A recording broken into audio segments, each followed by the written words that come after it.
আজকে আমি আপনাদের এই ভিডিওর মাধ্যমে দেখাবো যে কিভাবে টিকটকের মধ্যে ফলোইং লিস্ট কিভাবে হাইড করবেন। এখান থেকে আপনার টিকটকের যে অ্যাপটি রয়েছে টিকটক অ্যাপটিকে ওপেন করে নিন। করার পর এখানে দেখবেন এই নিচের দিকে প্রোফাইলের আইকন, এই প্রোফাইল আইকনে ক্লিক করুন।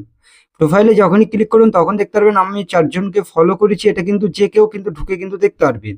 এবার বিষয় হচ্ছে আপনারা এটা কিভাবে বন্ধ করবেন সেটাই আমি আপনাদের বলবো। প্রথমত হচ্ছে আপনাদের কেউ কিন্তু ডাইরেক্ট এখানে ফলোইং অপশনে গিয়ে কিন্তু আপনাদের কতজনকে ফলো করেছেন সেটা কিন্তু কেউ জানতে পারবে না আর দেখতে পারবে না।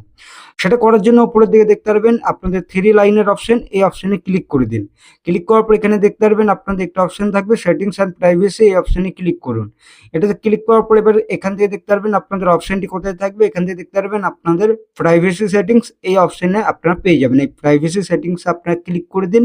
ক্লিক করার পর এখানে আপনারা কি করবেন, এখানে একটু নিচের দিকে আসুন। আসার পর এখানে ফলোইং লিস্টের অপশন পেয়ে যাবেন। এটা যদি এভরিওয়ান থাকে এই অপশনে ক্লিক করুন। ক্লিক করার পর এখান থেকে দেখতে পারবেন আপনাদের অনলি মি এটা দেখতে পারবেন বা অনলি ইউ বলে দেওয়া থাকবে, এই অপশনে ক্লিক করে দিন।